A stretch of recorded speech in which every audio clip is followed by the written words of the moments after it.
Oh, that is awesome. I never thought of making a mini golf course in your house just to stay inside from the cold. That is awesome. What a great idea. Hey, we're still going to be dealing with extreme cold for the rest of this morning, but for the next couple of days, we're going to say goodbye to that. Luckily, it's still going to be pretty cold into the overnights, but as far as the temperatures feeling like the single digits, today is our last shot for that. Weather impact alert in place until 11 a.m. this morning. We got a combination of the dangerous wind chills, black ice, certainly a possibility this morning. We saw a little bit of melting yesterday from temperatures getting just above freezing. And then you had the sun, this melted everything as well. So it's kind of reduced it to black ice here and there. So certainly want to watch out for that. Also busted pipes if you are not careful with that. Put some insulation over your pipes and also run your faucets as well. Moving water is much less likely to freeze. Now, if you have to get out this morning, definitely make sure to take it very easy. Black ice, again, a concern for some parts of the area.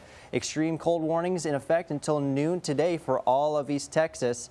And here's a look at our freezing rain accumulation from this weekend. Mount Enterprise coming in with between 1/2 inch to 3/4 of an inch. You also have Gary City with 3/4 of an inch of ice, and Henderson with 0.3, that's a third right there. And we have Nacogdoches at 1/4 with Mount Pleasant at 0.1. Now, some of this has melted already, but those were the peak ice amounts from this weekend. Now, how are the roads this morning?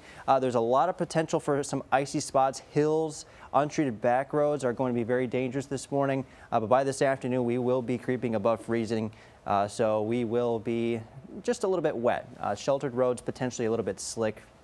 Areas in the shade, of course.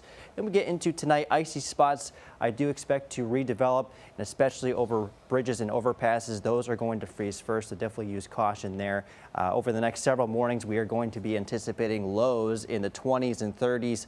So while we'll be in the 40s and potentially 50s for the daytime highs over the next couple of days to melt some of the ice, we will be refreezing over the next several mornings. Now, here's a look at future skycast into this afternoon. Partly cloudy skies, temperatures in the upper 30s and low 40s. Will end up being mainly clear for the overnight tonight. Temperatures down into the 20s to near 30.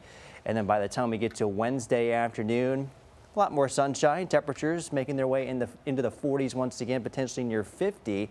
Now we're back down into the 30s. I think we might be a little bit cooler than this as we head into your Thursday, potentially down into the upper 20s. And then we make a run for the 50s to even near 60 in some parts of the area for your Thursday. Now we are going to be watching for another cold front to swing through into Friday, which will really decrease our temperatures into this weekend, potentially down into the 30s. Once again, we'll briefly warm up into Thursday, and that's where we're going to be seeing those 50s to near 60. And then here comes that cold front into Friday morning, and that's where it will be pretty chilly.